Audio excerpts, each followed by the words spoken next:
אז אני רוצה להראות לכם סרטון, חשוב לי מאוד שבאמת תשמרו על השקט הנפשי שלכם, לא לדבר יותר מדי, בסדר? כי אני רוצה שבאמת כולם יתרכזו וכולם יהיו ממוקדים בתוך הסרטון. עכשיו תראו, יש מצב שחלק מכם כבר מכירים את הסרטון הזה, אוקיי? עדיין, אני אשמח אם לא תתנו הערות כאלה ואחרות, כי חשוב לי שכולם יתרכזו. מה שאני מבקשת מכם זה דבר מאוד פשוט, אתם צריכים לספור כמה פעמים יש התמסרות, זאת אומרת כמה פעמים מסרו את הכדור בין הקבוצה של האנשים עם החולצה הלבנה. בסדר? גדול. סבבה. אופס. זה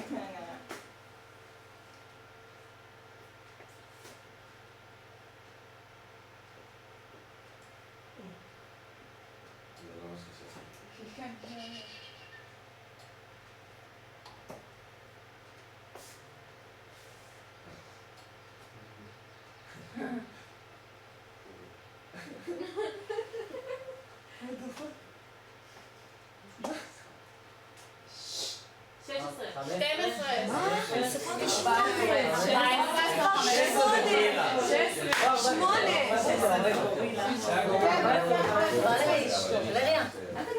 די, זה מביך, ספרתי 8. טוב, אז אני לא מזלזלת פה באינטליגנציה של אף אחד. הספירה הנכונה באמת היא 15, למי שצדק שלא, לא משנה. אבל על כל פנים נמסרו פה באמת 15 כדורים. אבל אני רוצה לשאול אתכם באמת שאלה אחרת. מישהו שם לב לגורילה? כן. אוקיי, סבבה. מישהו שם לב שצבע המסך מאחורה השתנה? מאיזה צבע לאיזה צבע? אחלה. אז תראו, אני רוצה להראות לכם למי שלא ראה גם את הגורילה, גם את הצבעים ועוד משהו. לא משנה, תעשו פשוט. הנה, עכשיו צהוב. כן, אבל לא צהוב. אבל אני לא ידעתי כמה מתבשרות היו. זה הבנתי. רגע, תקפי עוד רפית, אני רוצה להראות לכם עוד משהו. שמתם לב שיש מישהי שפשוט יצא? כן. הסתכלתי עליה. אוקיי. אז תראו, היום אני רוצה לדבר איתכם באמת על הפרעת קשב וריכוז. עכשיו, נוכח הסרטון שראינו, באמת, אם עניתם לעצמכם בלב, לחיוב, לשלילה, לפחות בחיוב על 2 מבין 3 השאלות ששאלתי אתכם על הגורילה, על הצבע ועל הבחורה שיצא משם, יש סיכוי שאתם סובלים מהפרעת קשב וריכוז. אם ראינו או אם לא ראינו? אם ראיתם. דווקא אם כן. אם ראיתם? כן. עכשיו, אני גם וגם לאה סובלות מאותה בעיה נפוצה של הפרעת קשב וריכוז, ותמיד שואלים אותי באמת איך זה מרגיש מהאנשים שנגיד כן שמים לב לעצמם או לא שמים לב. אז אני תמיד אומרת שבאמת אני תמיד מרגישה כאילו אני נמצאת באיזה מרכז חדר בקרה מטורף כזה עם לפחות איזה 24 מסכים. בכל מסך יש ערוץ שונה, לא פחות אטרקטיבי מהשני. משמאלו, מימינו, לא משנה. ובמרכז אני נמצאת בכלל בשיעור. המורה מנסה בתמימות להעביר איזשהו שיעור, ואני באמת מנסה להתרכז, לפעמים אני מצליחה ולפעמים גם פחות. עכשיו, בעצם מה הבעיה? זה בעצם נקרא הפרעת קשב וריכוז. זה מתחלק לשני זיהויי בעיה כאלה ואחרים. יש לנו את ה-ADHD ויש לנו את ה-ADD. עכשיו, ב-ADHD, מה בעצם קורה? זאת בעצם תסמונת כזאת נוירולוגית שעוברת בתורשה, ובעצם הילדים שסובלים ממנה סובלים גם מהיפראקטיביות, גם מאימפולסיביות, מאיזשהו חוסר מנוחה לא ברור כזה באופן תמידי. ומה זה ה-ADD? ה-ADD זה בעצם בעיה שילדים שסובלים ממנה הם למעשה יותר קשה להם לארגן דברים, קשה להם ללמוד דברים חדשים. יש להם איזשהו מין חוסר איזון פנימי כזה או אחר. ומעבר לזה הם יותר מתאפיינים באיזושהי מין חולמניות, והם יותר מעופפים מהילדים שהם בעצם סובלים מ-ADHD. ופה בעצם השוני, ה-ADHD הם יותר היפראקטיביים, וה-ADD הם פשוט לא מצליחים להתרכז, אבל יותר רגועים. אז עכשיו שדיברנו על כמה עובדות והבנו קצת הבדלים, אנחנו נדבר על כמה מיתוסים. אז המיתוס הראשון שלנו זה הכל בגלל האוכל, כל היום הוא אוכל שטויות. נכון או נכון? לא בטוח. במדינות רבות באירופה הם הוציאו את החומרים המשמרים מהמזון, ואחרי שהם גילו שיש קשר בין היפראקטיביות אצל ילדים לצבעי מאכל מלאכותיים. אך גם לאחר שהוציאו את צבעי המאכל מהאוכל, לא היו שום שיפורים בתסמינים של הילדים. טלוויזיה ומשחקי מחשב גורמים להפרעת קשב. נכון או נכון? נכון. לא נכון. לא בטוח. מחקרים רבים הראו את הקשר בין משך הזמן שהילד מבלה מול המסך, משחק במשחקי מחשב, לבין בעיות משמעת, אבל לא הראו שום קשר ישיר בין זמן המסך של הילדים להפרעות קשב וריכוז.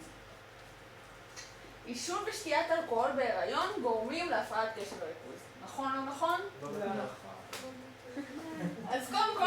זה פוגע בעובר, אבל לא יודעים דווקא בהפרעת קשב. אז זה כן נכון. קודם כל, אני מקווה שהתמונה הזאת מזעזעת לא רק אותי, גם אתכם. הפרעות קשב וריכוז, עישון ושתיית אלכוהול בזמן ההיריון גורמים להרבה בעיות אצל העובר. אחת מהבעיות האלה, זה יכול לגרום להתפתחות הפרעות קשב וריכוז. זה לא קשור לגנטיקה, ההורים פשוט לא בסדר. נכון או נכון? לא נכון. יופי, תשובה נכונה. ברור לכולנו שזה לא נכון. למי שמתבונן מהצד, ילד שיש לו הפרעות קשב וריכוז לפעמים יכול להיראות כמו מרדן, מתנהג לא טוב, ולפעמים קל מאוד להאשים ולתייג את ההורים כהורים לא טובים. שזה בכלל מחקרים רבים מראים שזה מגיע מגנטיקה, וזה לא קשור למה שההורים עושים.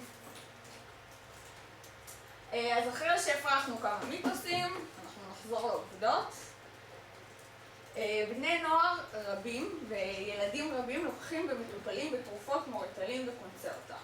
ריטלין עוזר לילדים להשתיק את ההיפראקטיביות שלהם ולהרגיע את הבעיות הפיזיות, ולעומת זאת קונצרטה עוזר לילדים ממש כמוני שנוטים להתפזר והחלוקת קשב והריכוז שלהם בעייתית לשמור על פוקוס.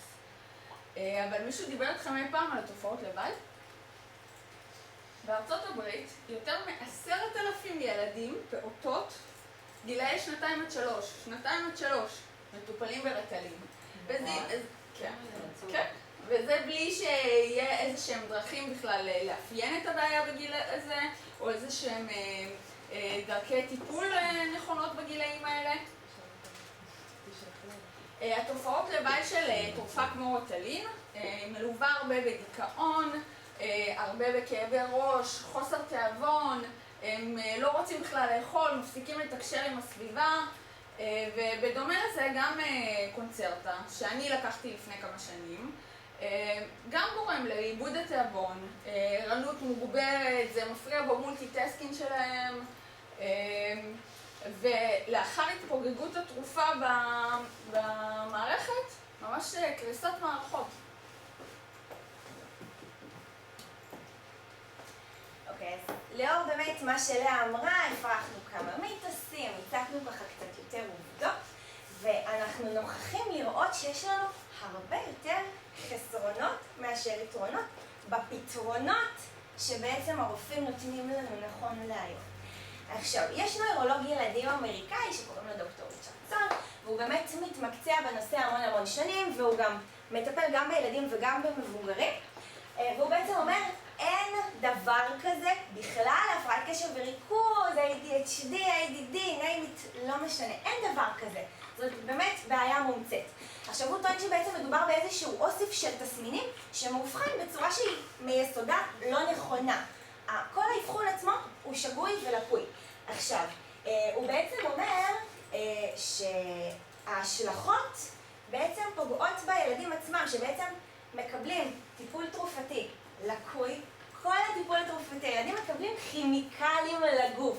נכנסים להם ממש כימיקלים לגוף, והם לא צריכים את זה. הם בכלל צריכים את זה. זה לא עוזר להם בשום צורה שהיא. זה אולי אפילו עושה פעולה הפוכה, אבל את זה עדיין לא בדקו. ודבר יותר גרוע מזה, זה שאין פתרון לבעיה האמיתית. לא מאבחנים בכלל את הבעיה. הילד יושב בכיתה, הוא לא מצליח להתרכז, הוא סובל כי החברים האחרים שלו אולי כן מצליחים יותר, ואף אחד לא יודע בדיוק איך להתמודד עם זה. ופה כל שהוא צודק, יש מצב שהוא לא צודק. חוקרים רבים היום באמת עדיין עובדים על זה ומנסים לבדוק את הקשר ואת הפתרונות ואת הבעיות, אבל אין לנו עדיין תשובה חד משמעית, אז אנחנו מחכים בינתיים לתשובה שתגיע היום או מחר או מתישהו. אז נכון להיום משרד החינוך דוגל בגישה של מתן כימיקלים לילדים, וגם הנה אפילו כאן, אני בטוחה שבכיתה הזאת יש גם סטודנטים שמאובחנים בהפרעות קשב וריכוז, אז כן, גם לכם ינסו לתת כימיקלים. אתם יכולים לבחור לנסות את הטיפול התרופתי, או שאתם יכולים לנסות לסגל לעצמכם כל מיני פתרונות ואסטרטגיות למידה שמותאמות להפרעות קשב וריכוז, או דרכים לא פדגוגיות אחרות שאתם יוצרים ביניכם לבין עצמכם. אז כמו שאמרתי, גם לי יש הפרעת קשב וריכוז, ואני מנסה לנסות לקחת את החסרונות ולהפוך אותם ליתרונות. אז אני מסוגלת לחלק את הקשב שלי להרבה מקומות, ולכן כשיש מרצה, אני מסוגלת גם להקשיב לו, גם לסכם אותו, וגם תוך כדי אני לומדת. לפעמים זה מצליח לי יותר, לפעמים קצת פחות. ואני רוצה לשאול אתכם עם פתגם שאני אוהבת של ברק אובמה. שינוי לא יבוא אם אנחנו נחכה לאדם אחר או לזמן אחר. אנחנו האדם שלא חיכינו. אנחנו השינוי שאנחנו מחפשים.